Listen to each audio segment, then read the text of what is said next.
Welcome back student.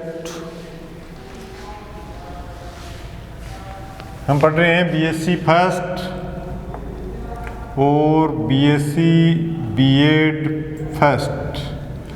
Part number ये आपका रहेगा 2 और आपकी बुक है जो है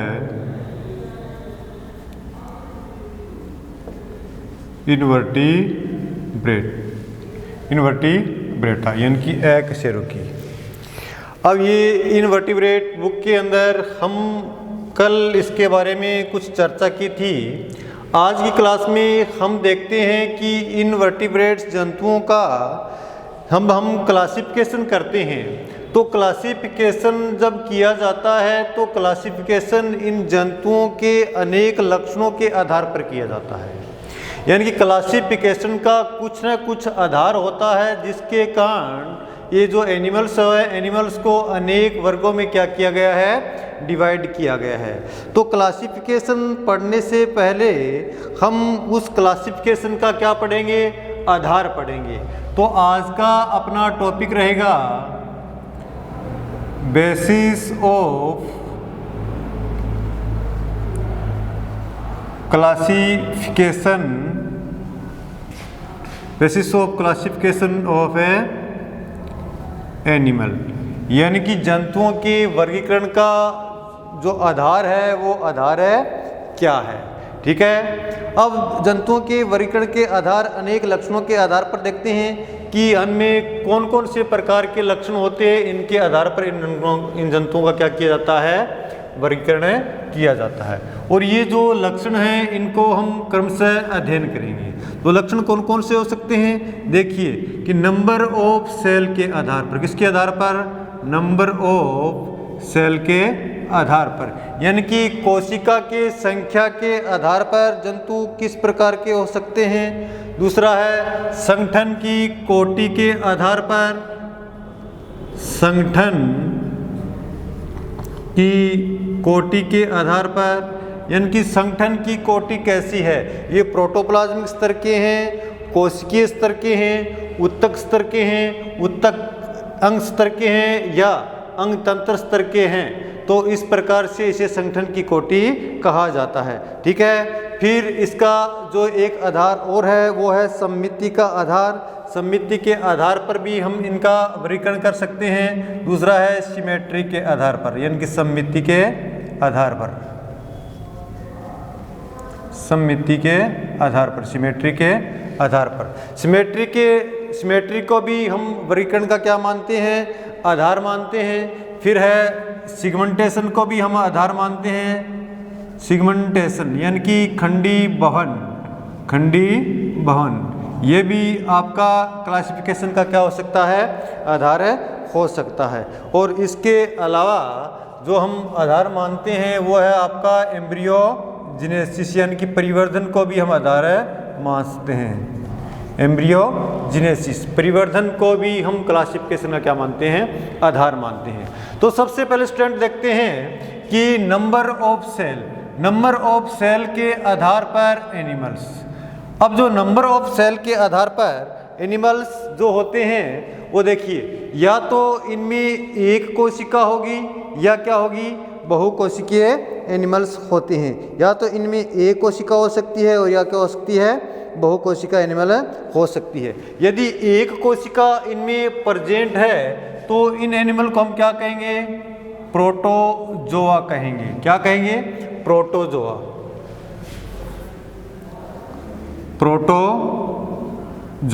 यदि एक के अलावा बहुत सी कोशिकाओं का यदि इन एनिमल का शरीर बना है तो हम इसे क्या बोलेंगे, बहुत सी कोशिकाओं का यदि शरीर बना है तो इसे हम क्या कहेंगे, मेटाजोआ। यानी कि कोशिका, यदि एक कोशिका का शरीर है तो इसे प्रोटोजोआ कहेंगे। अगर बहुत सी कोशिका का उनका शरीर बना है तो इसे मेटाजोआ कहेंगे। अब मेटाजोआ को हम क्या बोलते हैं, एनिमेलिया भी कहा जाता है। क्या कहा जाता है, एनिमेलिया भी कहा जाता है। मेटाजोआ या एनिमेलिया एक ही बात है।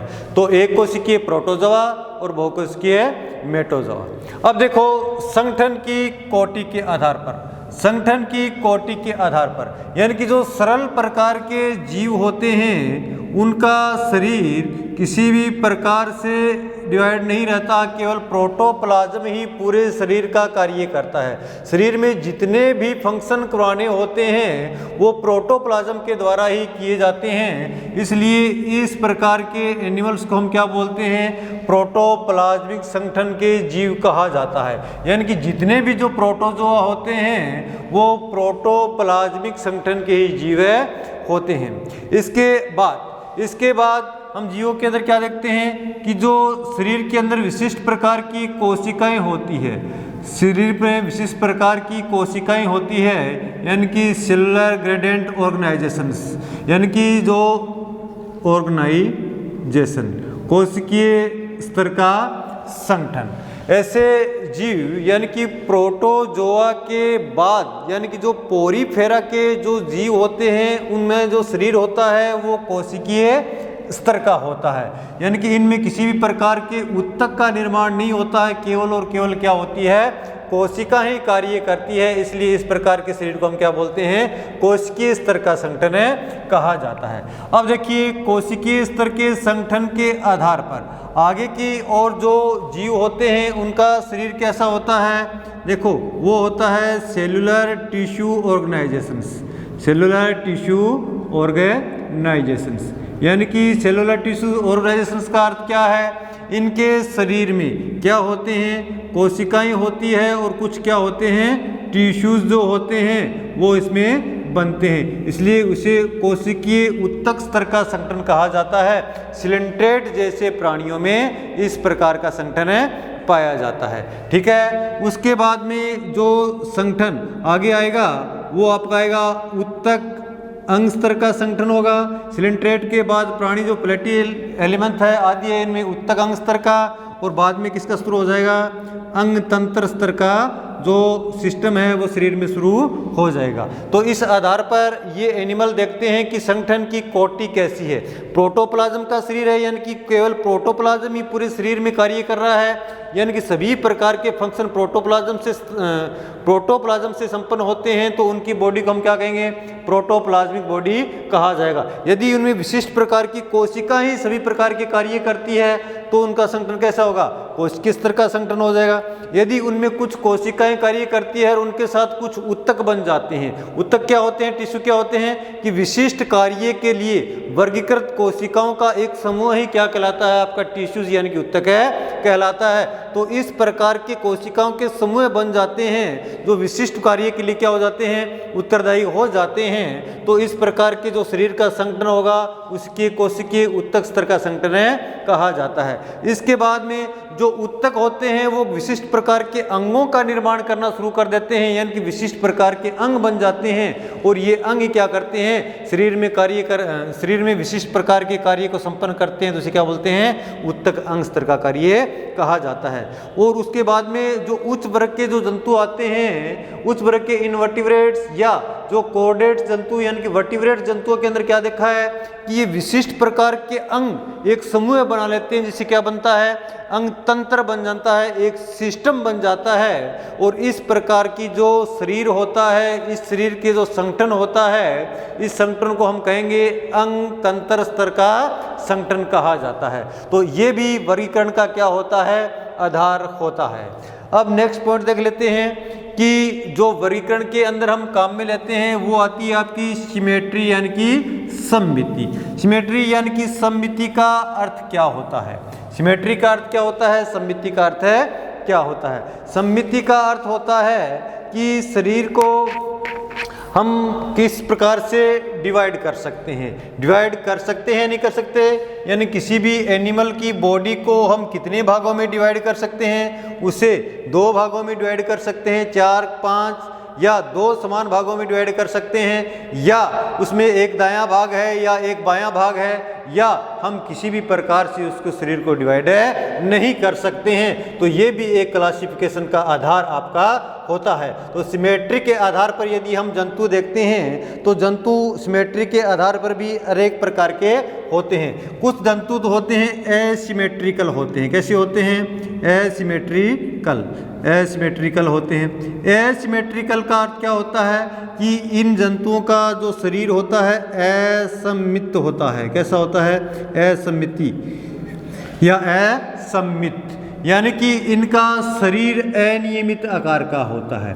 कहीं से भी इनको काटो, कहीं से भी इनको काटो, कहीं से भी अगर हम काटेंगे तो भी ये समान दो बराबर भागों में डिवाइड नहीं हो सकता है। यदि दो समान बराबर भागों में डिवाइड नहीं होगा तो इस प्रकार के जीव को हम क्या बोलेंगे?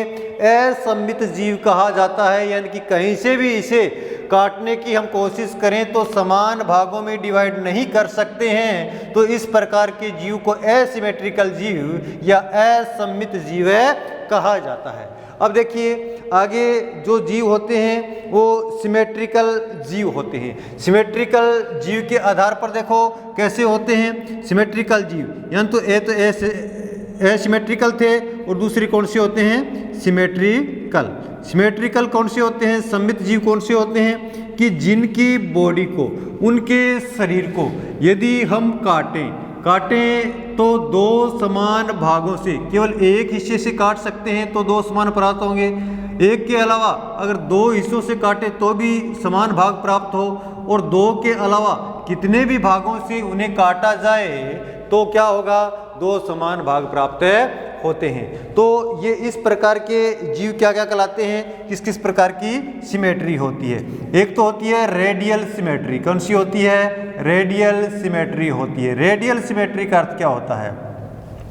रेडियल सिमेट्री का अर्थ क्या होता है? रेडियल का होता है अरीय सममिति भी बोलते हैं। क्या बोलते हैं इसे? अरीय सममिति भी कहा जाता है। अब देखिए स्टूडेंट्स, कुछ जीव होते हैं कि उनका ना तो बायां भाग डिसाइड है और ना ही दायां भाग डिसाइड होता है। यदि इन जीवों को हम यहाँ से काट दें, यहाँ से काट दें तो एक भाग ये बन गया और एक भाग ये बन गया, तो इसमें ना बायां है ना दायां है, यानी कि किसी भी प्रकार का स्पेसिफिकेशन नहीं है, आइडेंटिफिकेशन नहीं है कि ये इसका बायां भाग है, ये इसका दायां भाग है। तो इस प्रकार की हम सममिति को हम क्या कहेंगे? रेडियल सममिति कहा जाता है। यदि इसे एक ही भाग से काटते हैं तो ये अरीय सममिति है। यदि हम इसे दो बराबर भागों से, यानी कि दो भागों से काट सकते हैं, यहाँ से काटें तो भी समान भाग प्राप्त हो और यहाँ से न काट कर हम यहाँ से काटें तो भी इसके क्या प्राप्त हो? दो समान भाग प्राप्त हो, तो इसे हम क्या कहेंगे? बाई रेडियल सिमेट्री कहेंगे। इसके अलावा 5 भागों से, यानी कि 5 भागों से इसे समान भागों में काटें तो इसे क्या कहेंगे? पेंटा रेडियल सिमेट्री कहा जाता है। या इसके अलावा हम कहीं से भी इसे काटो तो समान भाग ही प्राप्त होते हैं, दो समान भाग ही प्राप्त होते हैं, तो इसे क्या कहेंगे हम? पॉली रेडियल सिमेट्री कहा जाता है। तो रेडियल सिमेट्री के आधार पर कैसे होते हैं कि जो रेडियल सिमेट्री होते हैं बाई रेडियल भी हो सकती है आपकी, यानी कि यदि दो स्थानों से बराबर भागों में काटा जाए। पेंटा रेडियल भी हो सकते हैं, पेंटा रेडियल सिमेट्री भी हो सकती है, पढ़ेंगे हम एकाइनोडर्मेट्स के अंदर पाई जाती है, ठीक है। उसके अलावा हम देखते हैं कि poly radiate symmetry, poly radiate symmetry भी होती है, यानी कि जो छत्रक प्रकार के जीव होते हैं, सिलेंट्रेट होते हैं, उनके अंदर इस प्रकार की सिमेट्री आपको देखने को मिल सकती है, ठीक है। तो सिमेट्री यानी कि रेडियल सिमेट्री के आधार पर जीव बाई रेडियल होते हैं, पेंटा रेडियल होते हैं, पॉली रेडियल भी होते हैं। तो ये तो थी अरीय सममिति की बात। अब हम बात कर लेते हैं कि सममिति के आधार पर, एक तो रेडियल सममिति, रेडियल सममिति को हमने चैन भाग मानते हैं, उसी प्रकार से रेडियल सममिति के समान ही यदि उच्च वर्ग के जीव होते हैं जिनमें क्या होता है, उनका बायां भाग और दायां भाग क्या होता है? निर्धारित होता है। अर्थात यदि हम उन्हें काटेंगे तो इस सिमेट्री को हम क्या बोलते हैं? पहले देखो, द्विपार्श्व सममिति कहा जाता है। क्या कहा जाता है? द्विपार्श्व सममिति कहा जाता है। द्विपार्श्व का अर्थ क्या होता है? द्विपार्श्व का अर्थ होता है कि ये जो एक दूसरे रूप होते हैं, एक दूसरे पार्ट यानी कि रूप होते हैं, ये एक दूसरे के क्या होते हैं? दर्पण प्रतिबिंब होते हैं। क्या होते हैं? दर्पण प्रतिबिंब। यानी कि दर्पण प्रतिबिंब, दर्पण में कैसा दिखता है कि दायां भाग बायां, बायां भाग है दायां दिखाई देता है, यानी कि दोनों भाग हमें समान दिखाई देते हैं, नहीं देते हैं। अब देखिए दर्पण प्रतिबिंब का अर्थ क्या हो गया कि हमारी बॉडी है, हमारी बॉडी है, तो यदि इसको हम केवल एक ही भाग से काट सकते हैं कि जिससे क्या प्राप्त हो, हमें दो समान भाग प्राप्त हो। यदि हम सेंटर से यहाँ से इसको काटेंगे तो एक भाग तो आपका ये कौन सा हो गया, दायां भाग, और ये भाग कौन सा प्राप्त हो गया, बायां भाग। तो इस प्रकार की जो सिमेट्री होती है उसे क्या कहेंगे, द्विपार्श्व सममिति कहेंगे। लेकिन ये होती किसके समान ही है, रेडियल सिमेट्री के समान ही होती है। रेडियल सिमेट्री में तो कोई दायां और बायां डिसाइड नहीं होता है जीव का, इसलिए जिसे हम ना दायां बोलेंगे ना बायां बोलेंगे। लेकिन द्विपार्श्व सममिति में क्या होता है कि द्विपार्श्व सममिति के अंदर जो आपका एनिमल्स होता है, एनिमल्स की बॉडी डिसाइड हो जाती है कि ये इसका बायां पार्ट है यानी कि लेफ्ट पार्ट है, और ये इसका क्या है, राइट पार्ट है। तो इसे द्विपार्श्व सममिति कहा जाता है। तो ये था सिमेट्री के आधार पर भी हम क्लासिफिकेशन को आधार मानते हैं। अब नेक्स्ट हमने पढ़ा था कि जो नेक्स्ट जो आधार लिया था हमने, वो आपका जो आधार लिया था वो है सिलोम के आधार पर। किसके आधार पर देखते हैं हमें, सिलोम के आधार पर। सिलोम क्या होती है स्टूडेंट, सबसे पहले समझो कि सिलोम है क्या, गुहा, देह गुहा, देह गुहा के आधार पर। तो सिलोम क्या है, नेक्स्ट पार्ट देखते हैं हम सिलोम के आधार पर। तो ये सिलोम क्या है, सिलोम के आधार पर जो जीव होते हैं वो कई प्रकार के होते हैं। देखो ये जो जीव होते हैं आपके एनिमल होते हैं, एसिलोमेट भी हो सकते हैं,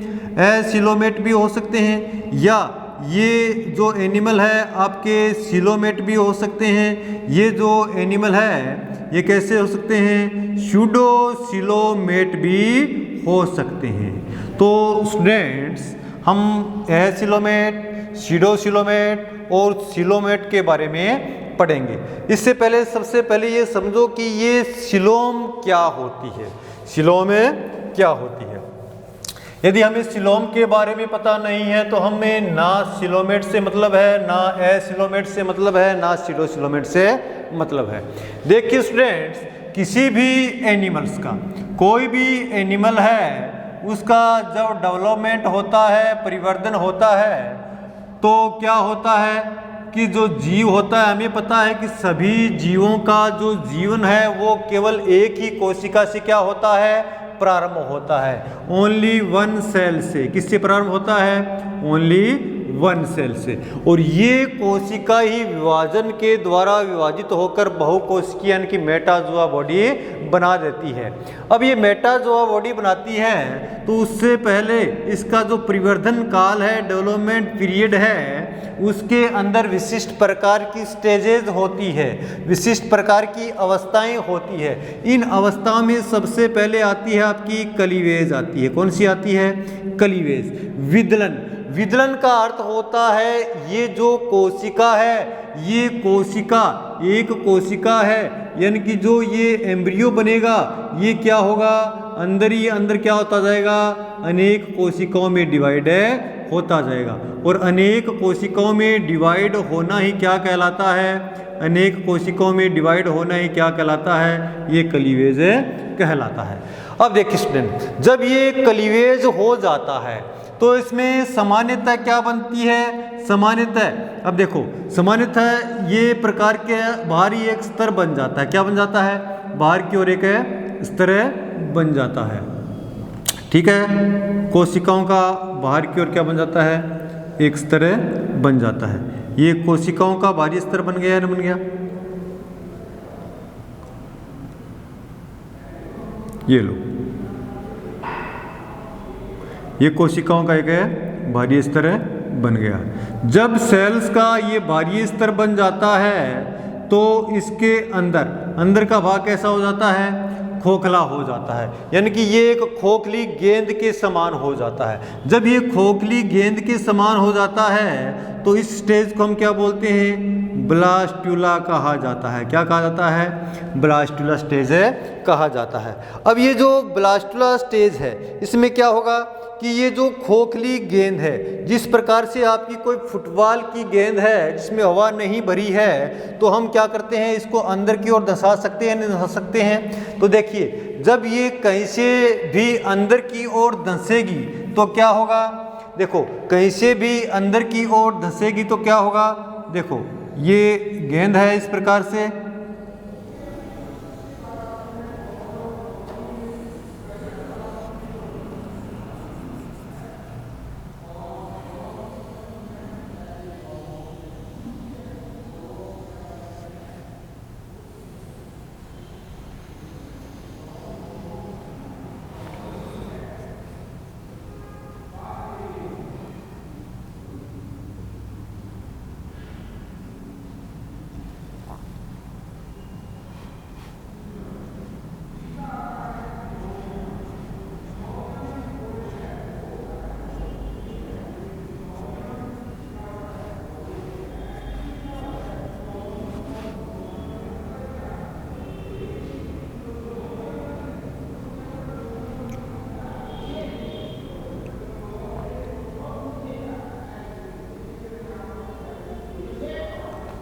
ये खोखली गेंद है, और जब ये अंदर की ओर धंसेगी, यहाँ से अंदर की ओर धंसती है, तो देखो क्या होता है, देखो यहाँ से इस प्रकार से अंदर की ओर धंस गई, ये लो।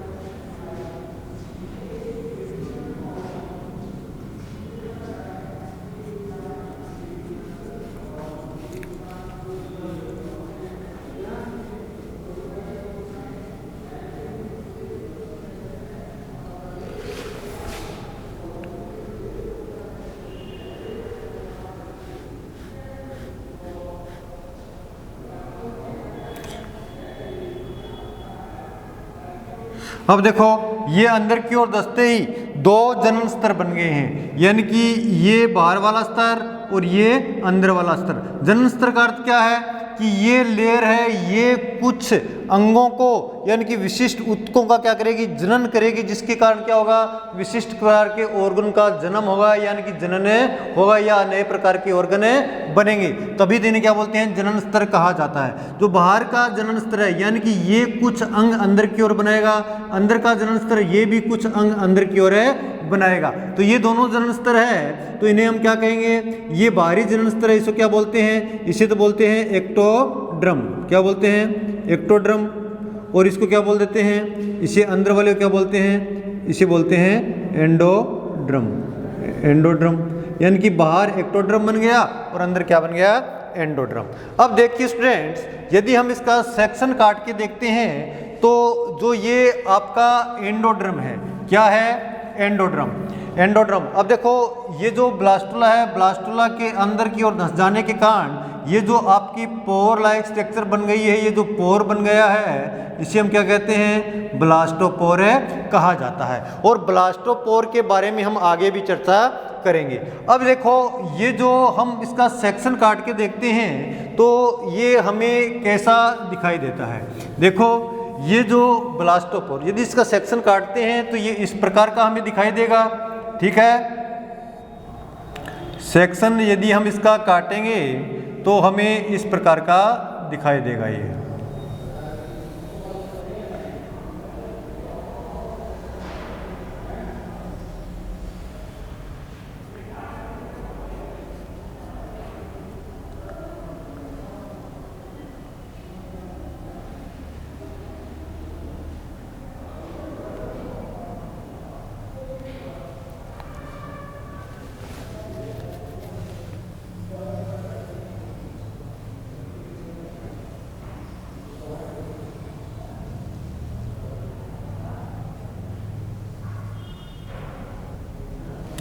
अब देखिए स्टूडेंट, ये सेक्शन काटिए तो हमें इस प्रकार का दिखाई देता है। अब ये जो अंदर का एक्टोड्रम है, एंडोड्रम है, एंडोड्रम क्या होगा, एंडोड्रम से यहाँ क्या परिवर्तन होगा, एंडोड्रम से यहाँ परिवर्तन होगा, अंदर की तरफ एक स्तर और परिवर्तित होगा। इस स्तर को हम क्या बोलेंगे, इसे बोलेंगे हमें मेसोड्रम। इसे क्या बोलते हैं, मेसोड्रम कहा जाता है। ये मेसोड्रम है। अब ये मेसोड्रम क्या है, मेसोड्रम स्तर, मेसोड्रम स्तर इस प्रकार से है, ये लो, ये पूरा जो स्तर है आपका,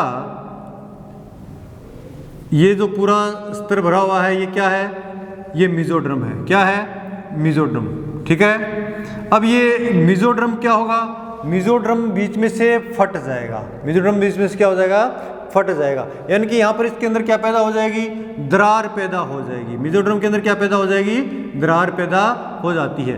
तो मेसोड्रम के अंदर जब दरार पैदा हो जाती है, यहाँ भी मेसोड्रम, यहाँ भी मेसोड्रम, यानी कि दोनों तरफ मेसोड्रम से लेयर्ड ये क्या बन जाती है, एक खोखली गुहा बन जाती है, एक खोखली कैविटी बन जाती है। और ये जो खोखली कैविटी बनती है मेसोड्रम के विपाटित होने से, इसे ही हम क्या बोलते हैं, सीलोम कहा जाता है। इसे क्या कहा जाता है, सीलोम कहा जाता है। यहाँ पर क्या बन जाएगी, सीलोम। और ये इसे क्या बोलते हैं, यहाँ पर इसे बोलते हैं आर्केंट्रोन। क्या बोलते हैं, आर्केंट्रोन। आर्केंट्रॉन अधांतर, आर्केंट्रॉन अधांतर, यानी कि ये जो संरचना है वो आहार नाल का निर्माण करेगी।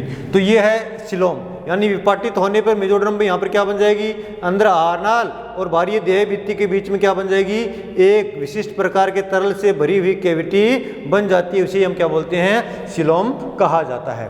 अब देखिए स्टूडेंट्स, कुछ जीवों के अंदर, कुछ एनिमल्स के अंदर ये सिलोम पाई भी जाती है और कुछ के अंदर सिलोम नहीं भी पाई जाती है, और कुछ के अंदर ये सिलोम किस प्रकार से होती है जिसे हम क्या बोलते हैं, सीडोसिलोम कहा जाता है। वो इधर देखिए, अब ये जो सिलोम बनती है वो मैंने कहा है कि एंडोड्रम से बनती है। एंडोड्रम क्या होगी, एंडोड्रम इस प्रकार से बाहर की ओर थोड़ी थोड़ी क्या हो जाएगी, परिवर्तित हो जाती है। ये लो, बाहर की ओर थोड़ी थोड़ी क्या हो जाएगी, परिवर्तित हो जाती है।